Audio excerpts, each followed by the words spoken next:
फिर से आपका स्वागत है। मुझे आज बहुत खुशी हुई कि आप लोगों ने बहुत उत्साह के साथ एग्ज़ाम दिया और एग्ज़ाम में जो आपका स्कोरिंग था वो भी 50% से ऊपर का स्कोरिंग था। थोड़ा सा और मेहनत करेंगे, हम अच्छे से रीजनिंग को कर पाएंगे।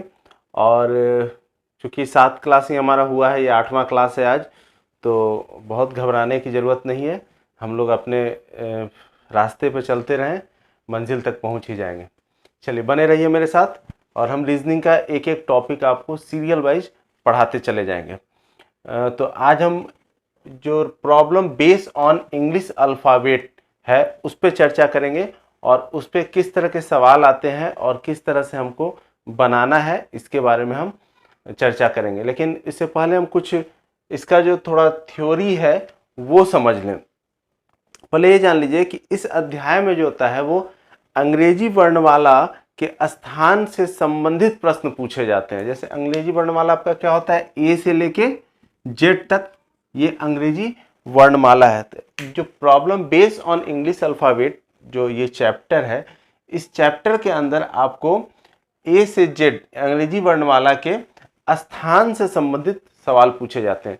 इसको सॉल्व करने के लिए सबसे पहले तो हम पहले भी कोडिंग डिकोडिंग पढ़ाए थे, उस टाइम आपसे कहे थे कि अल्फ़ाबेट का पोजीशन आपको मौखिक याद होना चाहिए। A1 B2 C3 D4 E5 F6 G7 H8। मतलब अगर कहीं से भी कोई पूछ दे कि Q का कितना नंबर है तो 17, R का कितना है 18, T का कितना है 20, तो ये आपको याद होना चाहिए। अगर याद नहीं है तो अभी भी मेहनत कीजिए और आप याद कीजिए। तो जो ये क्वेश्चंस होंगे इस जो problem based on English alphabet वो A to Z यानी अंग्रेजी वर्णमाला के अक्षर के स्थान से संबंधित प्रश्न पूछे जाएंगे। अब देखिए अंग्रेजी वर्णमाला में होता क्या है, इसमें जो है पहला आप देखिए हम लोग ऐसे चलते हैं A B C D ऐसे करके Z तक जाते हैं। तो इसको जो है इसको हम लोग बोलते हैं, इसको हम लोग अल्फ़ाबेट का सीधा क्रम बोलते हैं। ठीक है, ये जो है अल्फ़ाबेट का सीधा क्रम है। सबसे पहले तो आप समझिए कि इसमें क्वेश्चन जो है वो अंग्रेजी वर्णमाला से संबंधित आएंगे। दूसरा सवाल है कि अल्फ़ाबेट का ये सीधा क्रम होता है, ये सीधा जो चल रहा है ए से लेके जेड तक। तीसरा पॉइंट इसका ये है कि Z Z Y X W ये जो हम चल रहे हैं ए तक आते हैं, ये अल्फ़ाबेट का उल्टा क्रम होता है। ये Z Y X W V U T S जो चलते हैं ये अल्फ़ाबेट का उल्टा क्रम है।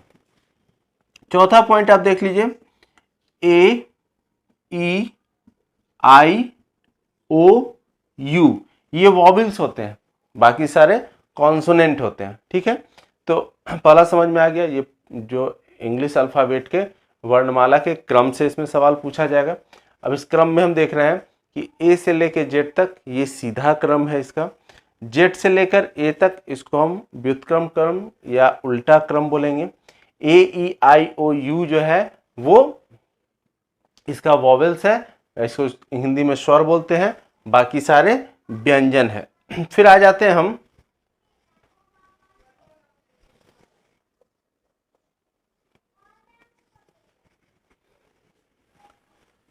अब इसका पांचवा पॉइंट देखिए। पांचवा क्या होता है,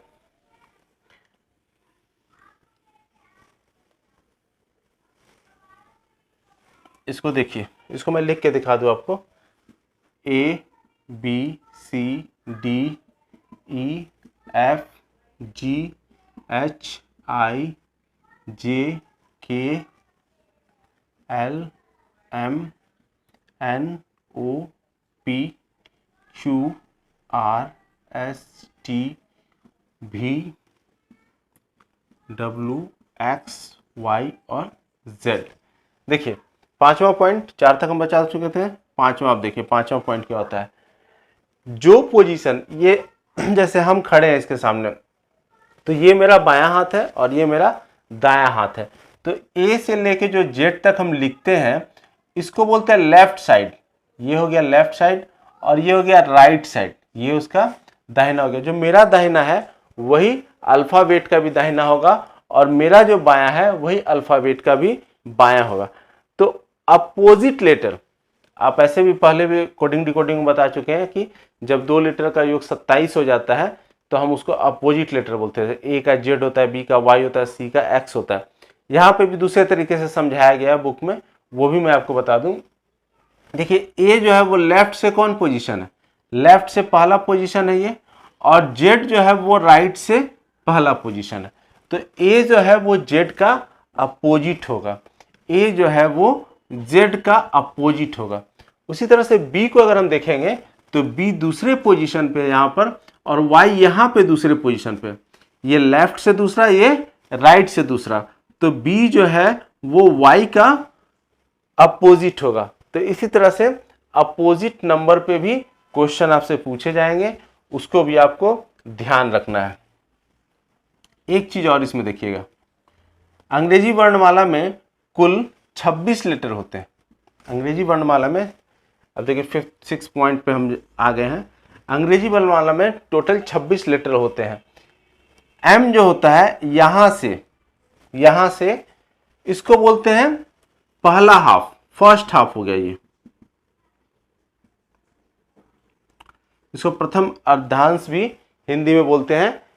तो फर्स्ट हाफ क्या हो गया, ए से लेकर एम तक, ठीक है। अब 7वें पॉइंट पे आ जाइए। 7वां पॉइंट बोलता है सेकेंड हाफ। सेकेंड हाफ क्या होगा, एन से लेकर जेड तक, ये हो गया आपका फर्स्ट हाफ और ये हो गया आपका सेकेंड हाफ, ठीक है।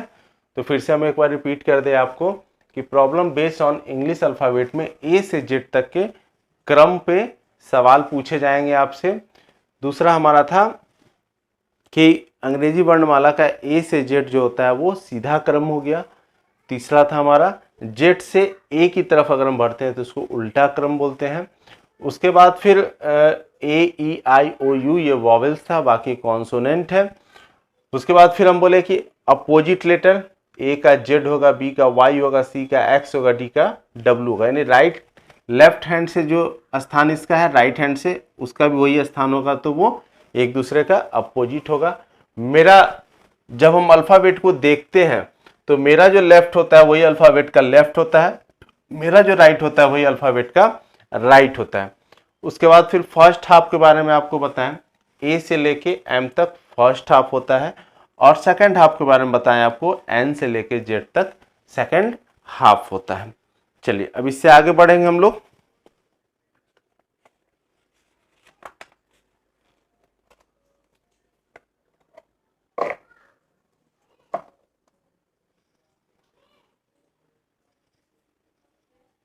चलिए इतना आपको समझ में आ गया।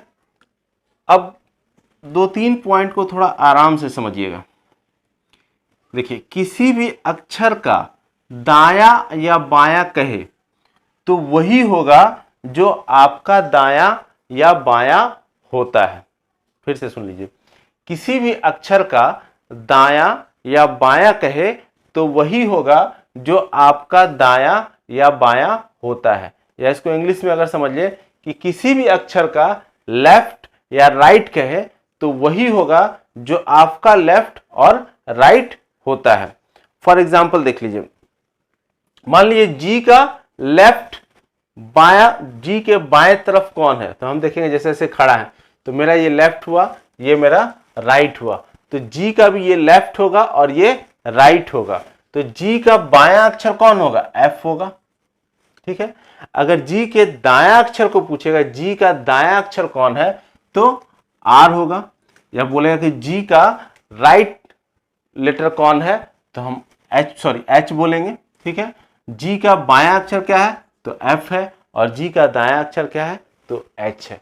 उसी तरह से मान लीजिए बोलेगा पी का बायां अक्षर कौन है तो पी का बायां अक्षर क्यू हो गया, पी का दायां अक्षर पी का बायां अक्षर ओ हो गया, और पी का दायां अक्षर क्यू हो गया, ठीक है। तो जो आपका दायां होता है वही अल्फाबेट का भी दायां होता है, जो आपका बायां होता है वो अल्फाबेट का ही बायां होता है। ये कब बदलेगा ये भी समझ लिए, जब कहेगा कि अल्फाबेट जो वर्णमाला है अंग्रेजी वर्णमाला वो आपको फेस कर रहा है, आपको देख रहा है, ठीक है, तब ये अपोजिट हो जाएगा, आपका दायां उसका बायां हो जाएगा और आपका बायां उसका दायां हो जाएगा। आगे चल के जैसे जैसे सवाल आएगा हम समझेंगे, इस बात को समझते जाइएगा। एक विशेष कंडीशन आपको देगा, जैसे वो अल्फाबेट देगा और ये बोलेगा कि वो आपको देख रहा है, आपकी तरफ देख रहा है, या पूरब की तरफ देख रहा है, या उत्तर की तरफ देख रहा है। अगर इस तरह से बोलेगा तो फिर हम समझेंगे कि अगर पूरब की तरफ देखेगा तो उसका दायां किधर होगा, उसका बायां किधर होगा।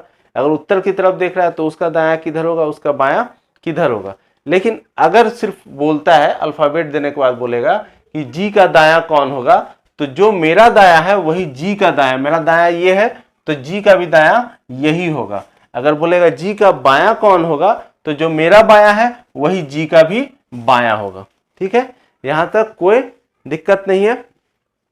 अब जो 4 पॉइंट हम बता रहे हैं इसको नोट कीजिएगा और इसको ध्यान से सुनिएगा, ये क्या बोलता है। पहला पॉइंट सुनिए आप,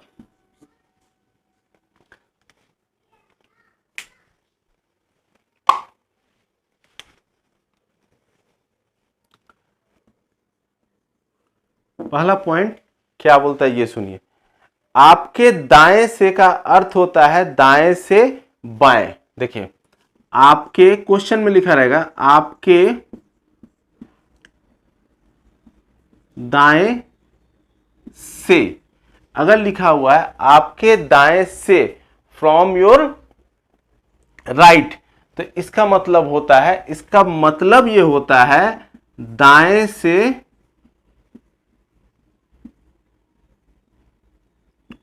बाएं। ठीक है, दाएं से बाएं। ठीक है, फ्रॉम योर राइट, अगर लिखा हुआ आपके दाएं से, फ्रॉम योर राइट, तो इसका मतलब होता है दाएं से बाएं। ठीक है, अगर लिखा हुआ है आपके बाएं से, अगर आपका लिखा हुआ क्वेश्चन में लिखा हुआ इस तरह से, आपके बाएं से, इसका मतलब होता है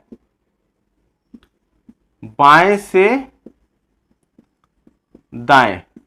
इसको समझिए, आपके दाएं से, अगर क्वेश्चन में लिखा हुआ आपके दाएं से चौथा अक्षर कौन होगा, तो इसका मतलब है कि आपको दाहिने तरफ से चलना है और बाएं की तरफ चलना है, दाएं से बाएं चलना है। मान लीजिए बोला कि अल्फाबेट के दाएं से चौथा लेटर कौन होगा, तो हमको दाएं से चलना है, दाएं से, ये याद रखिएगा, से फ्रॉम, फ्रॉम मतलब चलना। जैसे आप लेटर भी लिखते होंगे तो टू, जहां पहुंचेगा फ्रॉम से, कहां से वो चल रहा है, वही याद रखना है। से मतलब दाएं से, मतलब दाएं से हमको चलना शुरू कर देना है। तो जैसे बोला कि ये अल्फाबेट में दाएं से चौथा लेटर कौन होगा, तो आपको दाएं से चलना शुरू करना है। 1 2 3 4, यानी डब्लू हो जाएगा आपका दाएं से, यानी आपको इधर से चलना है। अगर बोले कि इसी अल्फाबेट में आपके बाएं से पांचवा लेटर क्या होगा, तो बाएं से लिखा है तो बाएं तरफ से चलिएगा आप, यानी लेफ्ट से आप चलना शुरू कीजिएगा। 1 2 3 4 5, तो आपका पांचवा लेटर ई हो जाएगा। अभी आपको अगर नहीं समझ में आया तो फिर से हम समझा दें। आप इस टर्म को सिर्फ याद रखिएगा, अभी ज्यादा मतलब प्रेशर देने की आवश्यकता नहीं है। आप सिर्फ टर्म को, इसको नोट कर लीजिएगा, इस टर्म को याद रखिएगा। क्वेश्चन में ये लिखा रहेगा from your left, from your right, या आपके दाएं से, आपके बाएं से। तो हमको समझना है कि दाएं से अगर बोल रहा है तो हमको करना क्या है, बाएं से बोल रहा है तो हमको करना क्या है। जब आपको करना समझ में आ जाए कि क्या करना है, तभी आप सवाल को सॉल्व कर पाएंगे।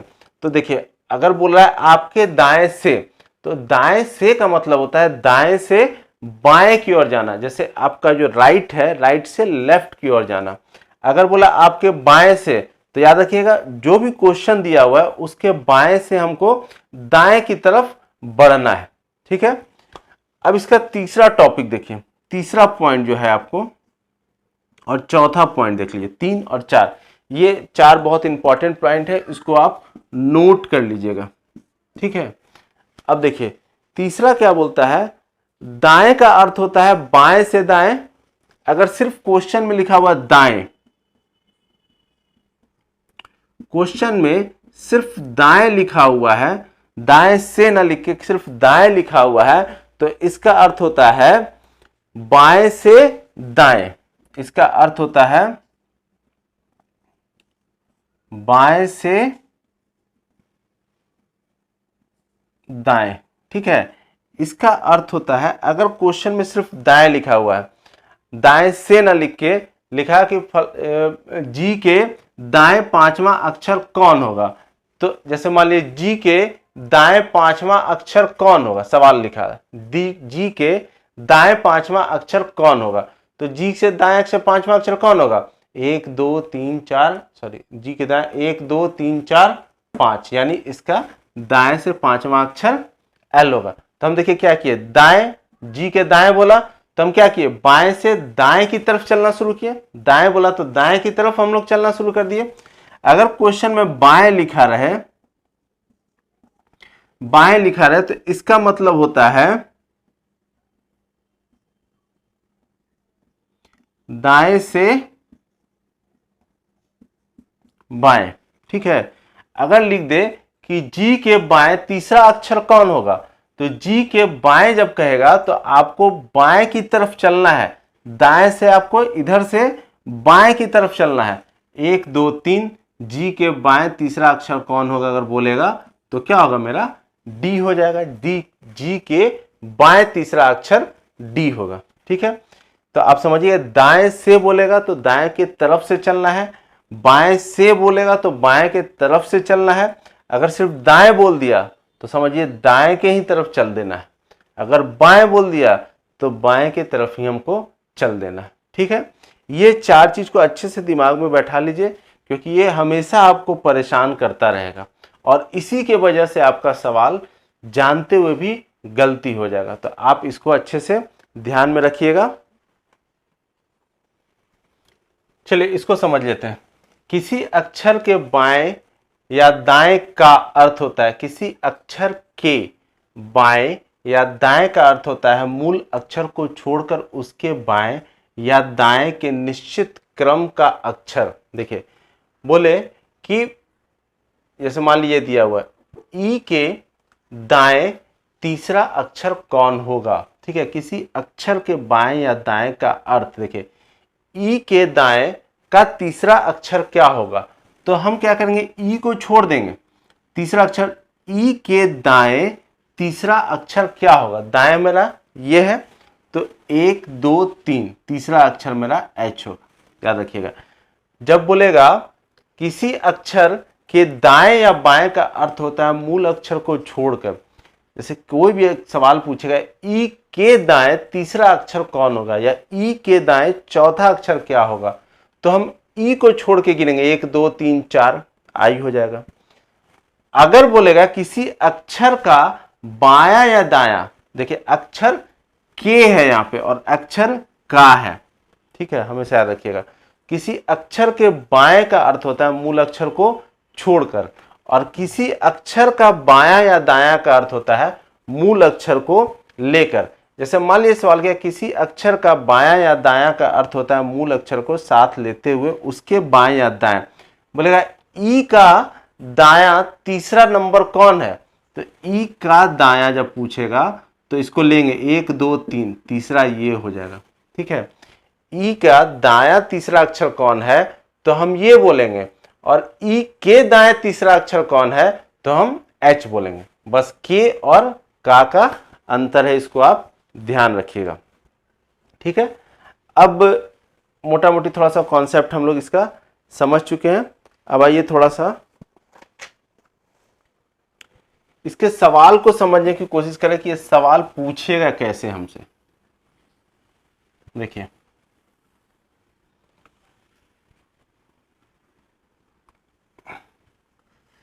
इस वीडियो को 2-3 बार आप लोग देख लीजिए, आराम से, फॉरवर्ड नहीं कीजिएगा तो बात समझ में आ जाएगी आपको। थोड़ा सा अभी आपको थोड़ा उलझन टाइप का लग रहा होगा, लेकिन शब्द को थोड़ा सा पकड़िए तो आपको समझ में आ जाएगा। अब देखिए जैसे मान लीजिए कि 1 2 3 4 5 6 7 लड़का यहाँ पे खड़ा है, ठीक है। यहाँ पे राम खड़ा है, दूसरे पोजीशन पे राम खड़ा है। मान लीजिए 7 लड़का खड़ा है, यहाँ पर इधर से दूसरे पोजीशन पे राम खड़ा है, ठीक है। तो ये जो है वो हमारा लेफ्ट है और ये जो है वो हमारा राइट है। ये लेफ्ट हो गया हमारा और ये हमारा राइट हो गया। अगर हम ऐसे खड़े हैं तो देखिए हमारा ये लेफ्ट है और ये राइट है। ठीक उसी तरह से इस अक्षर का भी लेफ्ट और राइट है। जो सवाल पूछेगा, जब इसका पोजीशन लेफ्ट से सेकंड है तो राइट से इसका पोजीशन क्या होगा। अब देखिए, क्योंकि कितना लड़का है, 1 2 3 4 5 6 7, 7 में से हम 2 घटा देंगे तो कितना आएगा, 5। ठीक है, लेकिन 5 में राजू खड़ा कहाँ है, ये तो 7 में, टोटल 7 में से 2 लड़का को घटा दिए तो ये 5 बचा, लेकिन राजू तो यहाँ खड़ा है इसलिए +1 करेंगे तो कितना हो जाएगा, छठा पोजीशन। यानी राइट से राजू जो है वो छठे पोजीशन पे खड़ा है। फिर से देखिए आप, ये 7 लड़का है टोटल, 7 लड़का में राजू लेफ्ट से सेकंड पोजीशन पे खड़ा है। तो आपसे सवाल पूछेगा कि राजू जो है वो राइट से किस पोजीशन पे खड़ा है। ये यहाँ पे राजू ने पूछ के अल्फाबेट देगा, जैसे मान लीजिए आर यहाँ दिया हुआ है, अल्फाबेट का सीरीज आपको रहेगा। ठीक है, अभी हम यहाँ राजू से समझ रहे हैं कि राजू लेफ्ट से सेकंड पोजीशन पे, तो राइट से वो किस पोजीशन पे खड़ा है। ठीक है, तो आप देखिएगा कि जब ये सेकंड पोजीशन पे आया तो कितना बचा, 1 2 3 4 5, तो 7 में से जब हम 2 घटा देंगे, क्योंकि ये 2 यहाँ खड़ा है तो 7 में से 2 घटाएंगे तो कितना आएगा, 5 ये आएगा। लेकिन हमको राजू का पोजीशन जानना है तो इसमें 1 जोड़ेंगे तभी तो ये राजू का पोजीशन निकलेगा। अब देखिए सवाल में करता क्या है कि इस तरह के सवाल में करता क्या है, जैसे टोटल 7 लड़कों में राजू का पोजीशन लेफ्ट से 2 है तो 7 को वो 8 मान के चलेगा, 1 जोड़ लेगा पहले, 8 - 2 = उसका पोजीशन 6 हो जाएगा। ठीक है, अगर मान लीजिए यहां ना होके राजू अगर यहां थर्ड पोजीशन पे रहता, लेफ्ट से इसका 3 है तो राइट से राजू का पोजीशन क्या होगा, तो हम क्या, 7 है तो 8 कर लेंगे, 7 में पहले से 1 जोड़ लेंगे, जितना भी संख्या दिया है उसमें से 1 जोड़ लेंगे तो जो 8 -3 कितना हो गया, 5। अब देखिए 1 2 3 4 5वें पोजीशन पे राजू खड़ा है। ठीक है, अब देखिए मैं इसको हल्के से समझा रहा था, अब इसको अल्फाबेट में हम कन्वर्ट कर रहे हैं। अब अल्फाबेट में देखिए आप समझिएगा, जैसे आपको पता है कि अल्फाबेट में हम ये मान के चल रहे हैं कि आपको नंबर याद हो गया है, तो आपको पता है कि अल्फाबेट में ए से लेकर जेड तक वर्णमालाएं होती हैं। ठीक है, तो आपको आगे का नंबर तो पता है, A1 B2 C3 D4 E5 F6 G7 आपको पता है। तो अगर वर्णमाला में टोटल कितने नंबर होते हैं, 26 होते हैं। वर्णमाला ए से जेड तक कितने होते हैं, 26 होते हैं। अब आपसे सवाल पूछेगा कि ये हो गया आपका लेफ्ट और ये हो गया आपका राइट, ये आपको पता हो गया होगा, इसमें कोई दिक्कत नहीं है। अब पूछेगा कि बाएं से जो लेटर, बाएं से 15वां लेटर, बाएं से 15वां लेटर जो है, 15वां अक्षर जो है उसका पोजीशन दाएं से क्या होगा, बाएं से 15वां का दाएं से क्या पोजीशन होगा। तो हम जानते हैं 15 किसका होता है, ओ का होता है, ओ का होता है, 15 ओ का होता है। अब देखिए क्या कीजिएगा, टोटल 26 है तो 1 जोड़ लीजिएगा, 27, 27 में से 15 घटा लीजिएगा तो कितना हो जाएगा, 12। यानी बाएं से ओ का पोजीशन क्या होगा, सॉरी राइट से बाएं से ओ का पोजीशन 15 है तो दाएं से ओ का पोजीशन कितना है, 12 है। नहीं समझ में आएगा तो फिर से हम समझाते हैं आपको, हम अल्फाबेट ही आपका लिख देते हैं जिससे आपका क्लियर हो जाएगा। देखिए A B C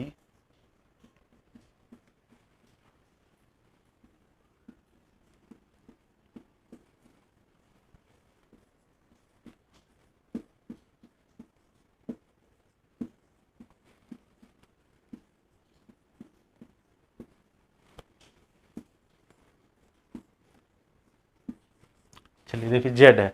ठीक है, तो ये हो गया आपका लेफ्ट और ये हो गया आपका राइट। अगर लेफ्ट से 10वां नंबर, लेफ्ट से 10वां लेटर जो है राइट से कितना होगा, राइट से किस पोजीशन पर होगा,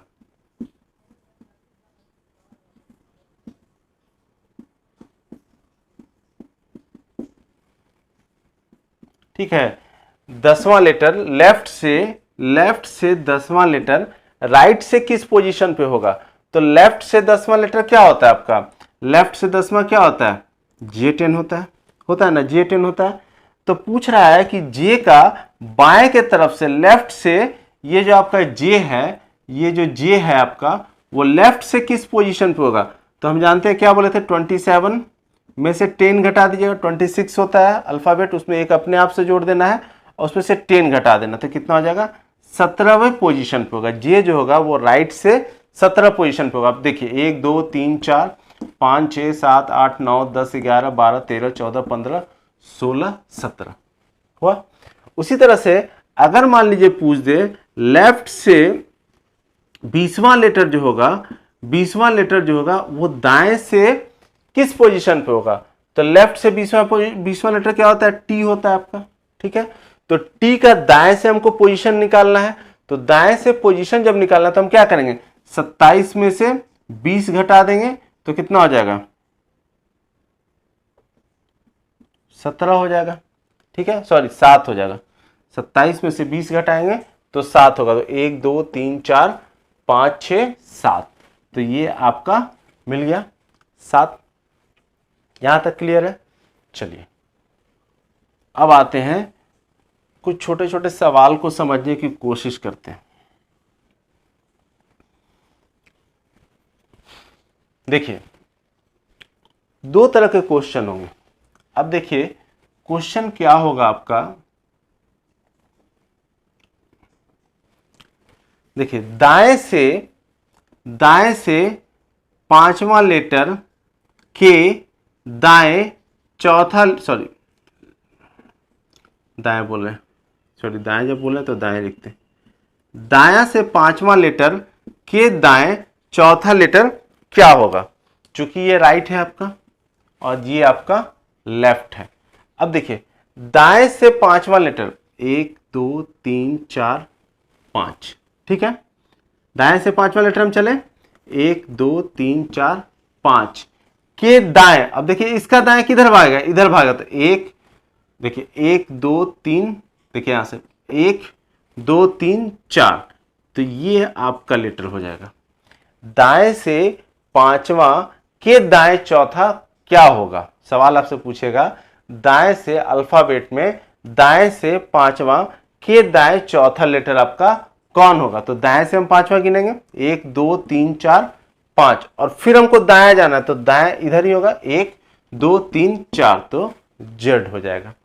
उसी तरह से अगर मान लीजिए बोला बाएं से 10वां लेटर के बाएं 5वां लेटर कौन होगा, ठीक है, तो बाएं से 10वां लेटर के बाएं 5वां लेटर कौन होगा। तो बाएं से 10 गिने 1 2 3 4 5 6 7 8 9 10 के बाएं, बाएं तरफ भागना है, फिर हमको 1 2 3 4 5, ठीक है, तो बाएं से 10वां लेटर के बाएं 5वां कौन होगा, तो ई हो जाएगा। हम 10 गए और फिर 5 लौट के आ गए। ठीक है, अगर आपसे यही सवाल पूछे कि दाएं से चौथा लेटर के बाएं 5वां लेटर कौन होगा, तब होगा दाएं से 1 2 3 4 चौथा लेटर के बाएं, बाएं मतलब इधर जाना हमको, तो 1 2 3 4 5, यानी हमारा 18 हो जाएगा, सॉरी 4, 1 2 3 4 और ये 5, ठीक, हाँ 18 हो जाएगा। ठीक है, ठीक, चलिए अब तो जैसे आपको बड़ा थोड़ा सा अजीब लग रहा होगा, अब इसको हम बिल्कुल आसान तरीके से आपको समझाते हैं। जब भी आपको लेफ्ट और लेफ्ट बोले, राइट और राइट बोले, ठीक है, जब आपको लेफ्ट और लेफ्ट, बाएं से 5वां लेटर के बाएं, क्वेश्चन देखिएगा, बाएं से 5वां लेटर के बाएं दूसरा लेटर, दाएं से 10वां लेटर के दाएं तीसरा लेटर, ठीक है, जब इस तरह से सवाल करें तो आप माइनस कीजिएगा, इसे बाएं से 10वां लेटर के बाएं 5वां लेटर, तो हम क्या करेंगे 10 में से 5 को घटा लेंगे और बाएं तरफ से हम 5वां लेटर गिन देंगे। जैसे बाएं से 10वां लेटर के बाएं 5वां लेटर, बाएं से 1 2 3 4 5 6 7 8 9 10, 1 2 3 4 5, तो ये हो जाएगा आपका। तो वैसा ना करके हम सीधा क्या करते हैं कि 10 में से 5 को घटा लेते। जब दोनों एक ही चीज रहता है तो हम उसमें से घटा के और इसको लेफ्ट की तरफ ही चलेंगे। 5 तो 1 2 3 4 5, मेरा आंसर ई हो जाएगा। अगर बोले कि दाएं से छठा लेटर के दाएं दूसरा लेटर, तो हम क्या करेंगे, 6 में से 2 को घटा लेंगे, यहाँ 4, राइट से 4 चलेंगे, यानी 1 2 3 4, मेरा डब्लू आंसर हो जाएगा। ठीक है।